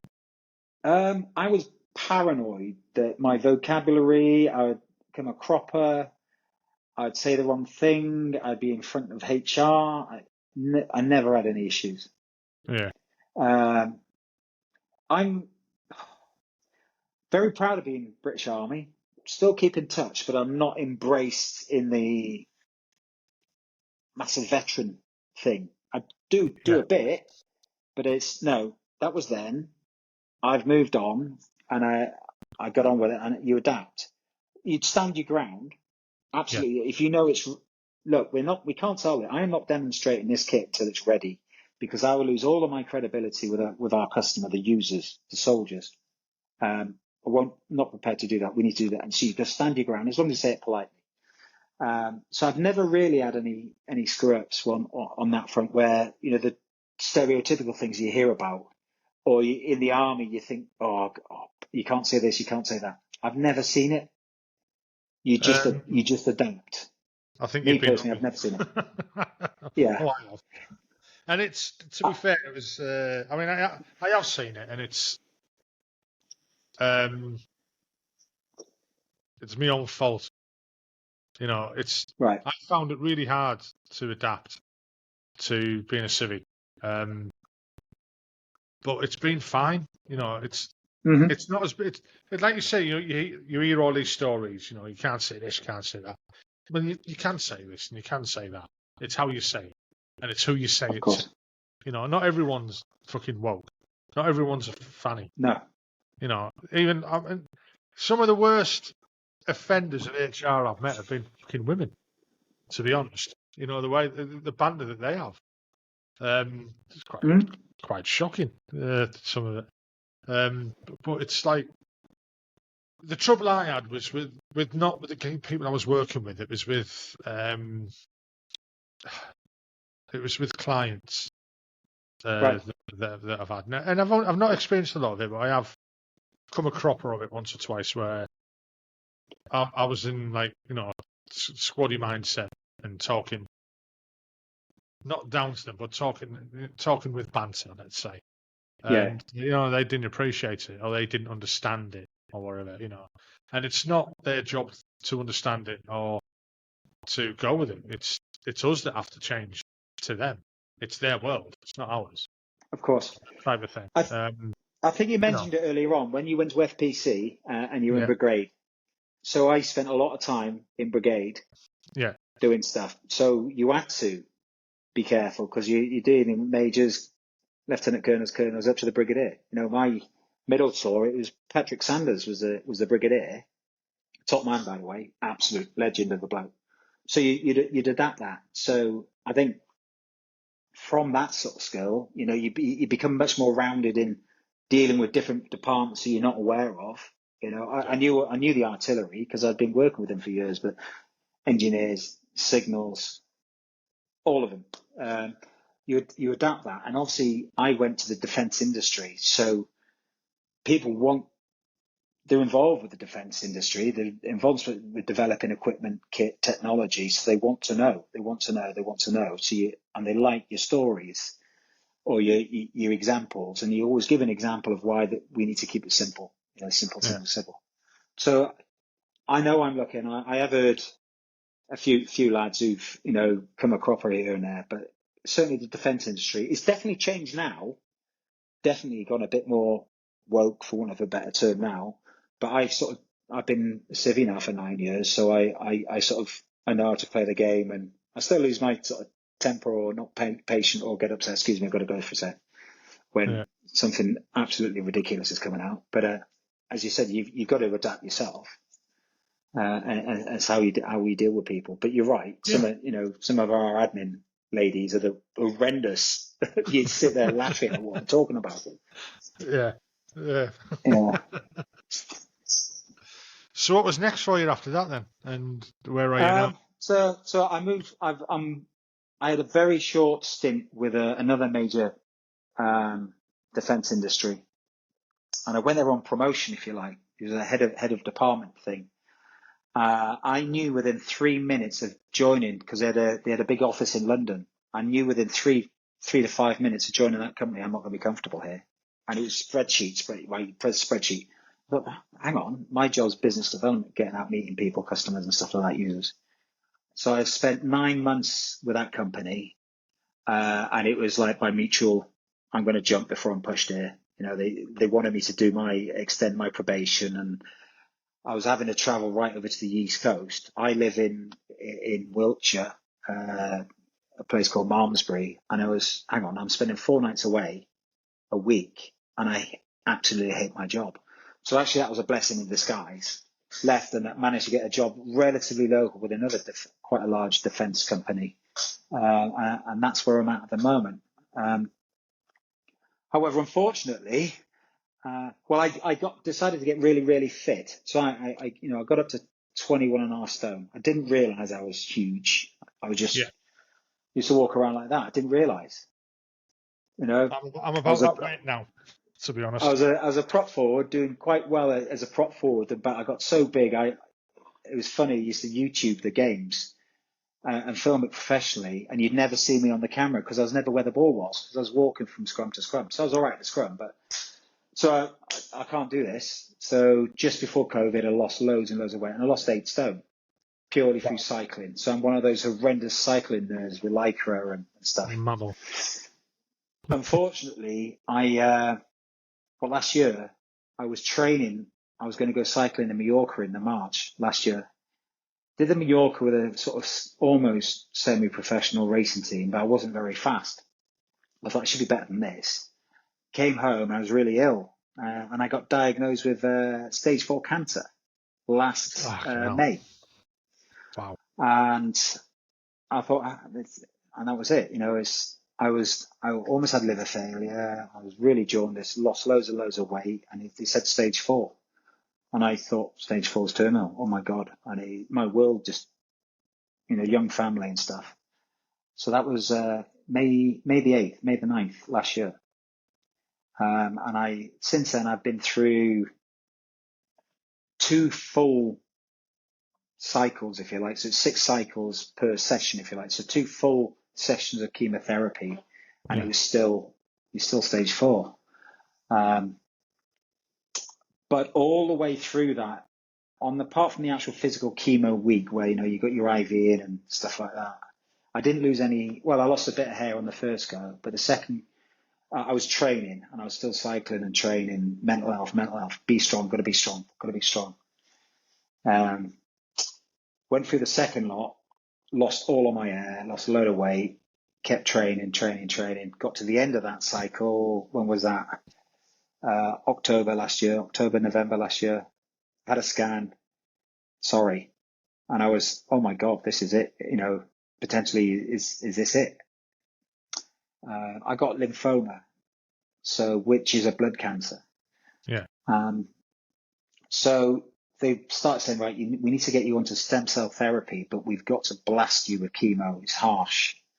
So we're going to blast you solidly for a week. Well, it's 5 days of constant IV, constant all the way through. Okay. Did that. Waiting to go into stem cell therapy where they, take the stem cells out, take a lot of stem cells out of your body, then blast you again, clean your body completely of cancer, and then put the stem cells back in. So there's, and that was a theory. However, you had to be in remission to go on that. So they blasted me, and then I got neutropenic sepsis, which was, my God, that was relatively recently. That was 3 months ago. And after that, they said, look, you've still got it. You've not met the criteria to go into stem cell therapy. So they give me another scan and said, right, your main cancer is brighter on the scan, but all the other satellite cancers have disappeared. So have two months off. No chemo for 2 months. Get as fit as you can. Go and live your life. If you get any symptoms at all, you call. And that's where I'm at now. So I'm going to have a PET CT scan next week. Mm-hmm. I'm fit as 10 men. Obviously, my hair's grown back, although it's a bit thinner at the front. I was ginger, but it's got lots of grey. Got really, really fit. Feeling, I'm almost at the pre-diagnosis fitness levels. I'm feeling good. So I'm just waiting now to have that PET CT scan. And if they say, well, I'm going back to work next Tuesday as well. Yeah. If they say, I'm sorry, it's there, we're going to have to do this or more chemo or whatever, I'll be absolutely devastated. But I'm honest to God, 100%, all I worry about that when it happens. Yeah. So now I'm, I've done 50 miles today. My bike, I'll go and do some tomorrow afternoon. So yeah, it was ironic. I was a big fat slob drinking loads of Jack Daniels and Coke and pints of lager and, smoking 20 Lamberts a day. Got fit, lost 8 stone, and then get diagnosed with stage 4 cancer. So I'm quietly confident that'll be good. With my cancer, I'll always have it. But what I'm fairly confident, and my consultant is, I'll go into something called watch and wait. So I'll just go for checkups every 3 to 6 months, and I might get a flare up in a few years. Worst case scenario is they put me onto a treatment called CAR-T, which is they take your T cells out of your blood, send them to the Netherlands, they re-engineer your cells, then put them back into your body. And it's meant to be really, really good. But it's like, I know, it's like 700 grand to do it. So you've got to fit the criteria to do it because they're not going to waste. You're going to be pragmatic, isn't it? They're not going to waste 700 grand on something that's not going to work. So you've got to achieve that criteria. So that's my worst case scenario. That it's something like that amazes me. I've just had a mate who we thought he had a brain tumor, right? And when he had the operation, and they took it out, and it had to be sent off to California because it's the only place that can test it. And I was like, why? Why is that? I don't understand. I don't understand why that's the only place that can be tested. I don't understand why your T cells have to go to Holland to get tested. I don't understand why it costs that much money because it fucking doesn't need to. You know what I mean? Maybe I'm naive or whatever. I don't know. But we're talking about people's lives. This shit shouldn't cost that much money. I say I might be naive. I don't know. Yeah. But it's something that should be. I'm not saying it should be. Well, yeah, I'm saying it should be fucking free. But it shouldn't cost the earth to try and prolong Yeah. someone's life, save someone's life. You know what I mean? I think it will come to UK. CAR-T will come to UK eventually. We just don't have that technology, for want of a better term, at the moment. It's only just been signed off that it's an official thing. The states have been doing it. Now, without being political, I don't do political online whatsoever, especially the state of all the crap that's going on now. But obviously the states spend a lot of money. There's big business in it, pharmaceuticals and stuff like that. So they do lots and lots and lots and lots of research because there's millions and billions of dollars going into it, which is all right, good for them. But I am really lucky with all of my treatment, all of the nurses, all the staff. Everything I've done has been absolutely bang on. And you can see that, there's a lot of people under pressure, and I'm on various cancer sort of support networks and groups, and I'm an ambassador for a cancer charity now.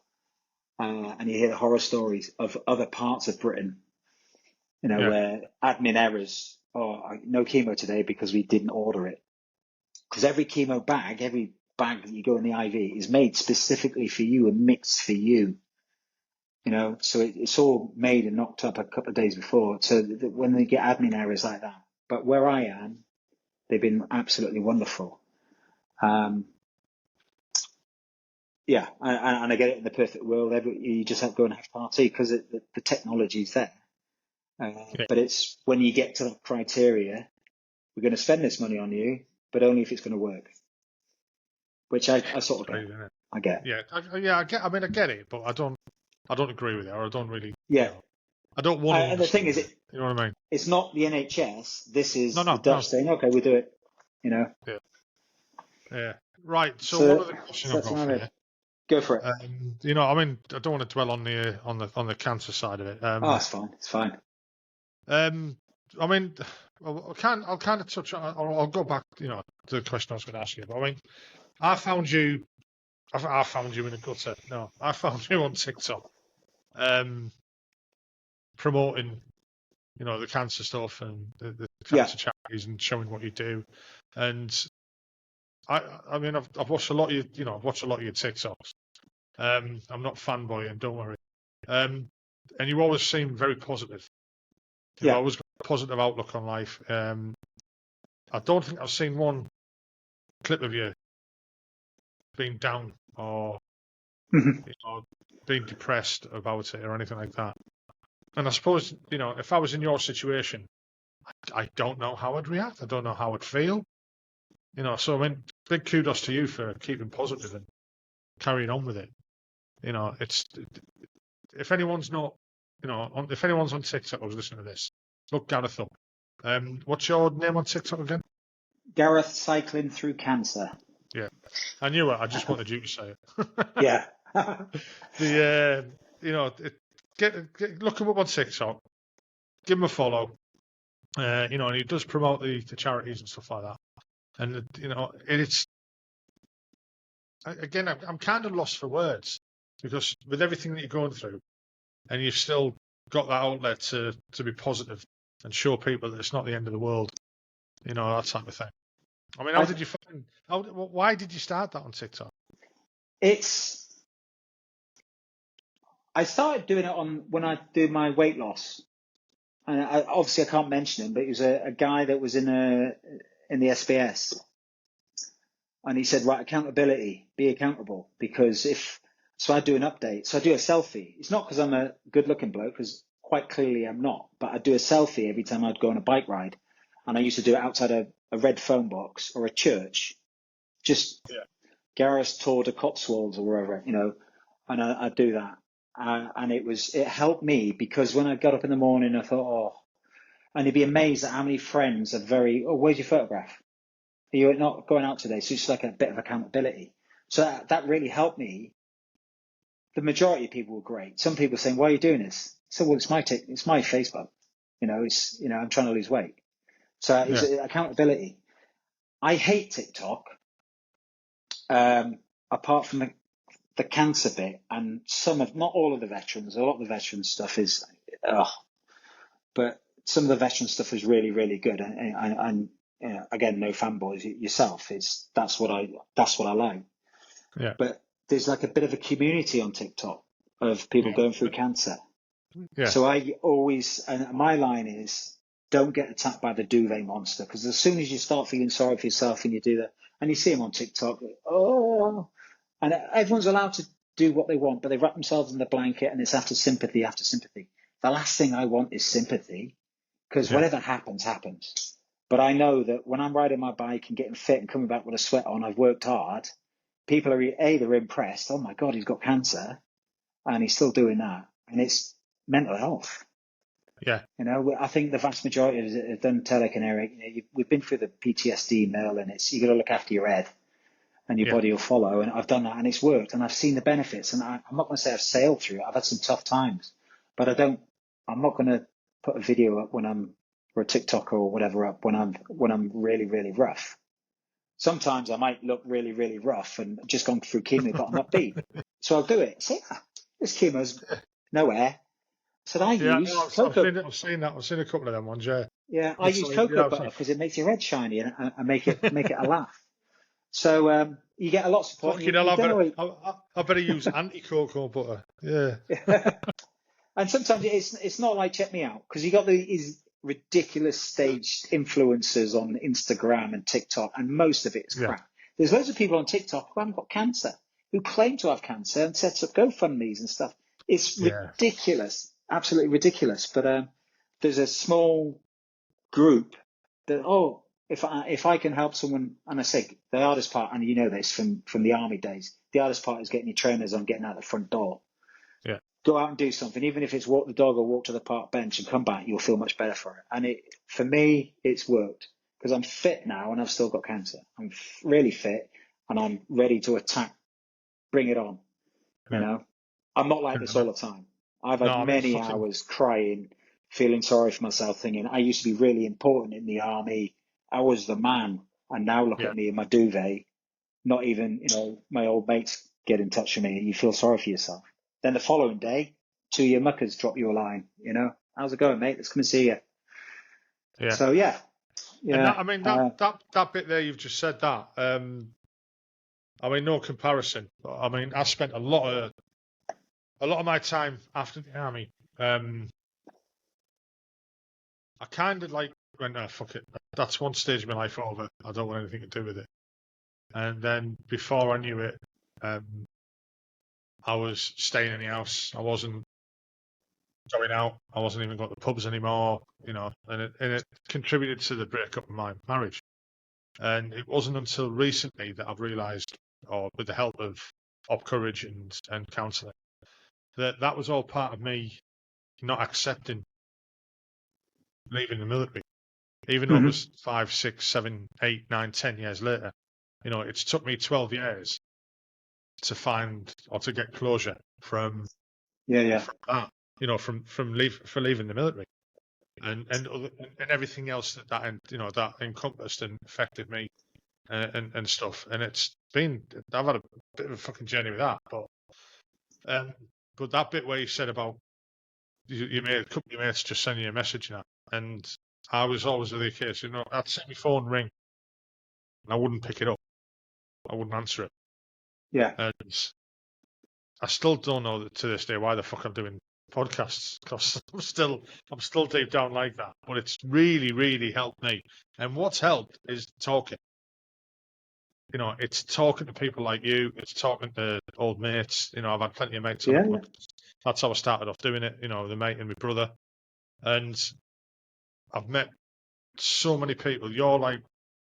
I started in January and I'm on probably 56, 57 podcasts that I've recorded. Yeah. And it's been brilliant. But it's that thing that it's talking. It's talking to other people. And the amount of times I've shared my story on each of the the podcasts with people, because you can't, I can't expect you to sit there and tell me everything about you and you not understand or listen to my retorts to what you're saying or my little story and everything like that. To share, it's a two-way street.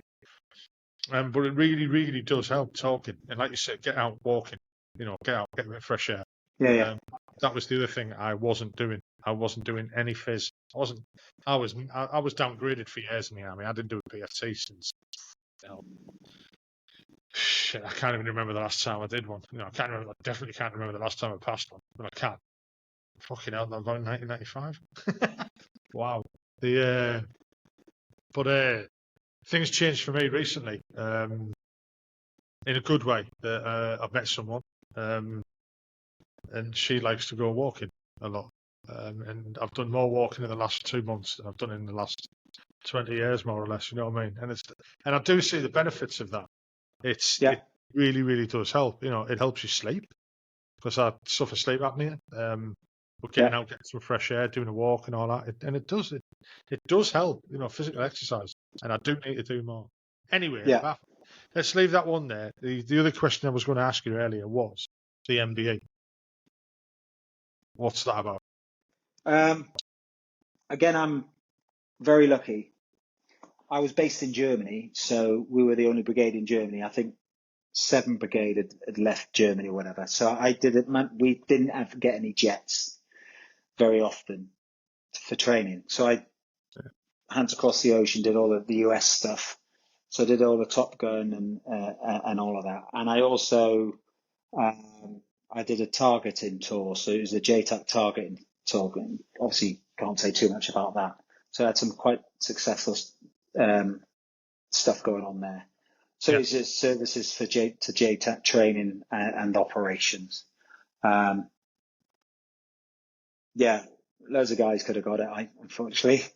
Or, I happened to be the guy that got it because the right people sent nice letters to 20 Brigade or the CO, whatever, thanking me or the guys. And I think actually one of them that's was quite humbly to say that it's for anyone could have got it, but not anyone was doing what you did. So you deserve stuff like that, and it's nice to get recognition. I think one or two guys got one. Got it afterwards. It was really nice to get, and I joke about it now because of my sort of social media and stuff, and I write, I get stickers on my bike, Gareth Thomas MBE. It's not because it's checked me out, it's because what it's like in the army. MBE, so I do it on purpose. I don't. Yeah, because I mean, I remember one of the guys getting it for I think it was weightlifting. He got it for services to weightlifting, and if we called his name out on parade, we had to say it. Lance Bombardier such and such MBE, and he fucking hated it. He absolutely hated it. It was good that he got it, but he hated being called it. It was just, and you'd do it. You'd call his name out, got MBE, type of thing. If you look on Civvy Street, and this is sort of tongue-in-cheek banter, but I think lots of guys leaving the military go on career transition workshops. I never did one. I didn't need to do one, fortunately for me.